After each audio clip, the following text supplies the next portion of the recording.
primeiro que a gente não está vindo de 2 derrotas consecutivas. A gente está jogando o Campeonato Brasileiro hoje e a gente perdeu para o Cruzeiro só.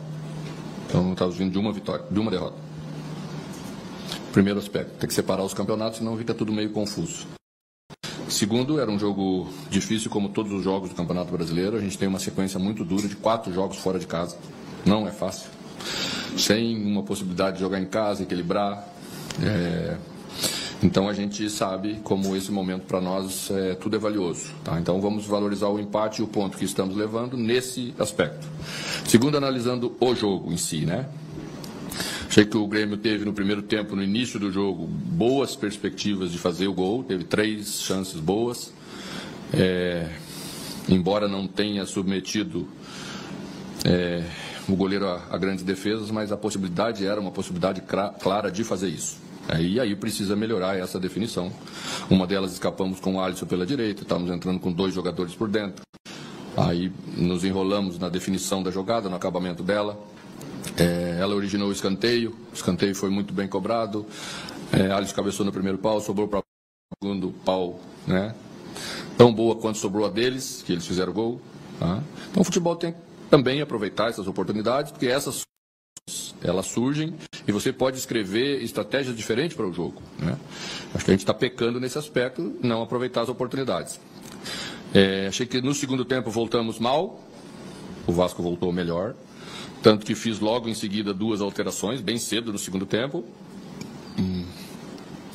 Achei que a equipe melhorou depois das alterações, melhorou no sentido de mais de contida, também ter posse, porque estava bem difícil o jogo naquele momento, o Vasco estava nos empurrando para trás. Toda vez que uma equipe como a nossa deixa de jogar, o adversário vai jogar. E a gente tem deixado de jogar em alguns momentos bastante longos de jogos que temos aí. E precisamos achar esse equilíbrio entre defender bem e também jogar melhor. Esse é o meu dilema nesse momento. A gente fez 2 jogos iniciais aí com 3 volantes.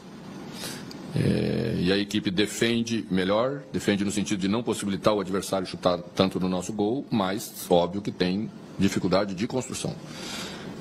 Quando saímos com 2 volantes só contra o Cruzeiro, tivemos a ideia de tentar jogar, ter mais posse para não sofrer pressão, não conseguimos nenhuma das 2 coisas bem. Então estamos aí nessa retomada, uma retomada que está sendo difícil, mas que a partir de hoje começa a abrir a possibilidade da gente melhora a confiança, melhora o astral e as coisas vão andar melhor. Só direito aqui. É justamente essa parte final do jogo que eu quero comentar, que o Grêmio, a partir do gol, foi melhor, postou melhor na partida contra o Vasco. E quarta-feira, praticamente, tem que ser um jogo perfeito contra o Aliança para conseguir reverter o placar de 2-0 e conseguir a classificação. Como fazer o que fazer durante esses dias de trabalho até a quarta, para chegar na quarta-feira e a gente ver o Grêmio dos 10 últimos minutos e não deixando de jogar como você acabou de mencionar? Vamos escolher uma maneira, em termos de formação, que privilegia mais a última parte do que a primeira. Mas também sabemos que não podemos abrir mão de defender bem, porque temos que fazer gols e não sofrer gols. Placar de 2-0 que precisa reverter impõe essa condição. Mas acho que podemos ser o Grêmio da última parte, sim. E é esse que nós estamos perseguindo há mais tempo. Acho que vamos chegar lá. Hoje o Grêmio sofreu 30 finalizações do Vasco. Na maioria do jogo não... Quantas no gol? Não tem esse número. Então não tem. A tua estatística não dá, né? Eu posso ficar chutando 10 metros do gol. 7 no gol, me cantaram. 7 está bem, né? O time mandante teve 7 finalizações no gol. É o que uma média normal de qualquer time de futebol. Isso muda bastante isso, sabe? A gente tem que cuidar um pouco com essa questão eu acho que na entrevista passada eu até deixei passar isso. Alguém colocou um número, 12 finalizações no primeiro tempo. O Volpi não tinha feito nenhuma defesa, uma defesa lá, né? Em Lima. Então, tem que cuidar um pouco. Acho que a gente tem que separar bem as coisas, ver o que é de qualidade, o que é mérito do adversário, o que é deficiência nossa, né? Então, vamos com calma. Acho que é bom também valorizar a atuação de Volpi. É bom valorizar o cruzamento de Pavon, que resultou em gol. Tá? Assistência de Pavon, que quase que André faz o segundo, que ia ser um golaço e ia nos dar o gol da vitória. Acho que temos coisas boas para valorizar. O Campeonato Brasileiro é duro em qualquer lugar, né? E a gente tem que ter essa calma necessária, elogiar quando tem que elogiar, criticar quando tem que criticar e trabalhar bastante para resolver os problemas. Esse é o único caminho. Perfeito. Agora, só para finalizar, tu saiu satisfeito com o desempenho ou muito mais com o resultado? E se tu pudesse fazer para a gente uma avaliação do trabalho do executivo, Luiz Wagner Vivian, como é que tu, como treinador, que pediu alguns reforços, a gente sabe, tu já pediu um camisa 10, tu já pediu um 5, tu já pediu um zagueiro pela direita, tu já pediu um 9 reserva do Bright White, e até agora na janela o Grêmio só tem o Alex Santana. Vou usar um ditado que aprendi quando era pequeno: não faz xixi para cima que cai nos olhos. O homem é diretor executivo, ele na hierarquia do clube está acima do técnico. Então, gente, minha obrigação como técnico é fazer a melhor avaliação possível. Você sabe que eu evito de fazer qualquer análise pública, porque não quero submeter os jogadores a nenhum tipo de constrangimento. Não é assim que funciona. Tá? E nós estamos trabalhando bastante. Hoje estávamos trabalhando, antes de sairmos do hotel para o jogo, estávamos trabalhando lá com a direção para tentar chegar nas soluções que precisamos chegar. Vamos chegar. Tá? O mais importante é o Grêmio passar por esse momento. Tá? E não tem esse ou aquele, quando perde, perdemos todos, do presidente ao roupeiro, ao jardineiro. Quando ganhamos, ganhamos todos. Temos que ganhar mais vezes, temos que trabalhar para ganhar mais vezes. Quando se passa por um momento de dificuldade, como estamos passando, né? E já passei em outros lugares, né? A receita sempre é a mesma e não tem muita graça. Trabalhar bem, trabalhar no dia a dia, e eu tenho certeza que as coisas vão voltar para o caminho. Mano, Thiago Tocha, canal Thiago Tocha. Vasco e o Grêmio são equivalentes tanto no acerto quanto no erro. Mas por ter sido fora de casa e ter saído atrás do placar, você viu um empate como um sabor de vitória? Eu vejo um empate com o sabor que ele teve. Sim, fora de casa, saindo atrás, é óbvio que nós saímos mais satisfeitos do que o Vasco vai ficar satisfeito. Mas não totalmente, porque temos que ambicionar mais, temos que preparar para ser melhor, né? Jogar mais tempo como terminamos o jogo. Sim, temos que jogar mais tempo, temos que buscar isso. Acho que a equipe apresenta questões que serão resolvidas exatamente naqueles posicionamentos que falo sempre da equipe em relação ao que a equipe tem no elenco, né? Às vezes ficamos distantes, e por ficarmos distantes nos segmentos da equipe, nós dificultamos muito o jogo mais bem jogado, e isso favorece o adversário para retomar a bola e nos atacar mais vezes. Tá? Isso que precisamos ter mais, que é o controle das situações do jogo. Não é que nós vamos evitar que os times vão nos atacar, do outro lado tem os mesmos objetivos, também tem grandes jogadores, a gente sabe, mas nós sabíamos como o jogo ia ser desenvolvido, sabíamos o que tínhamos que cuidar. E é por aí que a gente vai avaliar o jogo, vai avaliar o resultado, vai valorizar o ponto sem empolgação, porque temos que brigar por 3 pontos de forma mais eficiente do que a gente está fazendo. Mano, o Wellington Campos, tudo bem, meu ídolo? Deixa eu te falar. Qual a avaliação que você faz da paralisação do campeonato depois de ficar um mês sem jogar? Foi bom, foi ruim? O que você fala? Pois é, Wellington. A gente sempre pede para que não se jogue tantos jogos na sequência.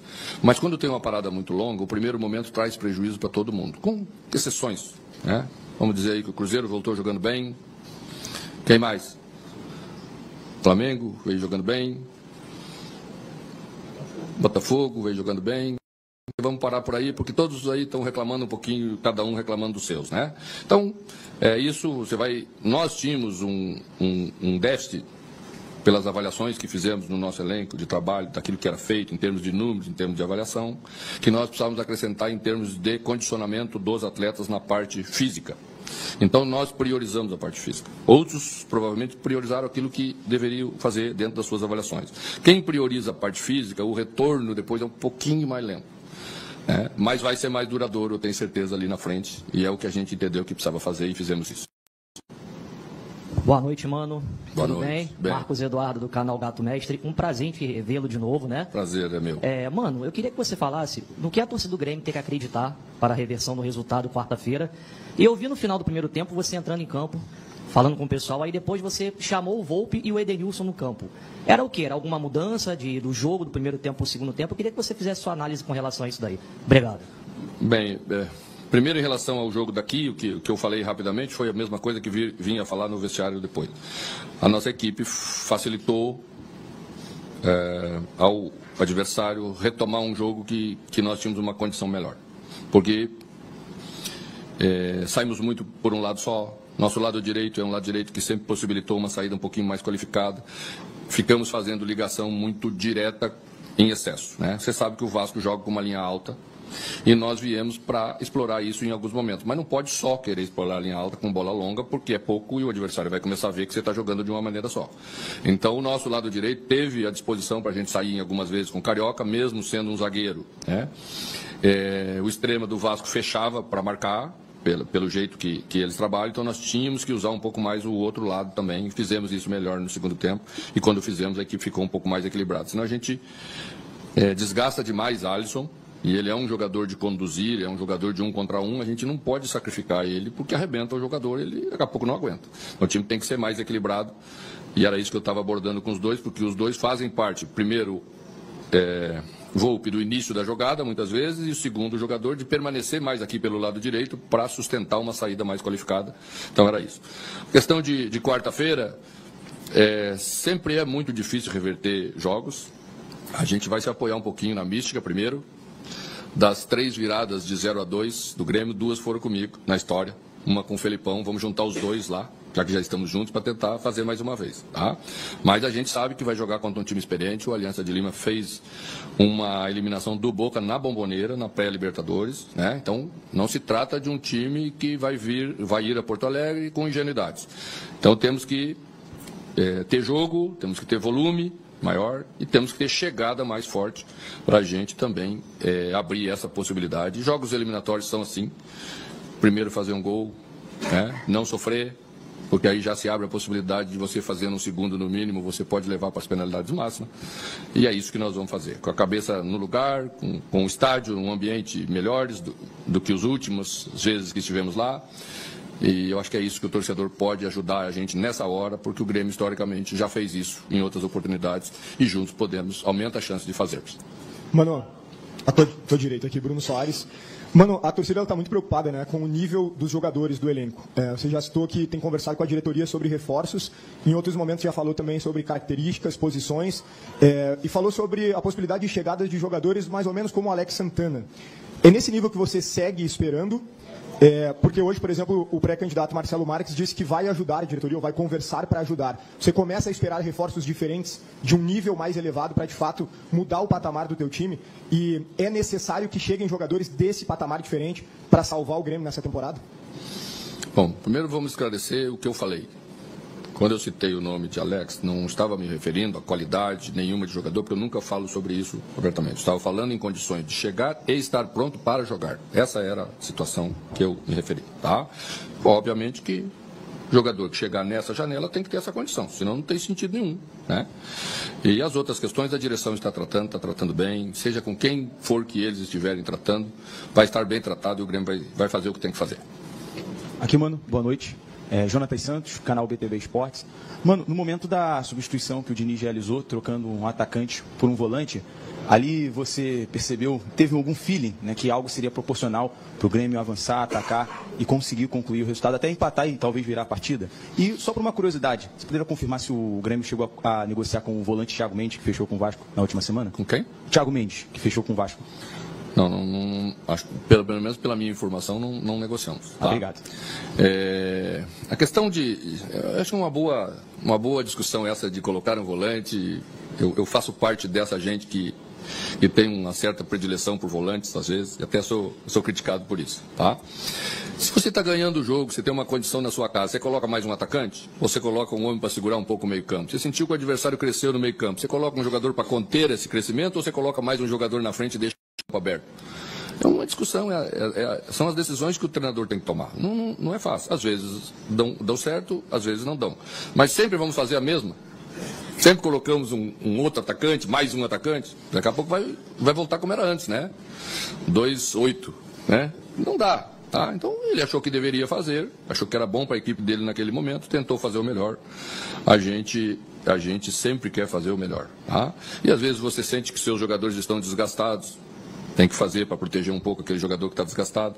A gente hoje teve que fazer um por cartão amarelo, porque Kik tomou um cartão amarelo muito cedo, até numa bola que não foi mão, mas o juiz deu e ficou irritado, pegou no peito a bola, aí já voltou pendurado. Né?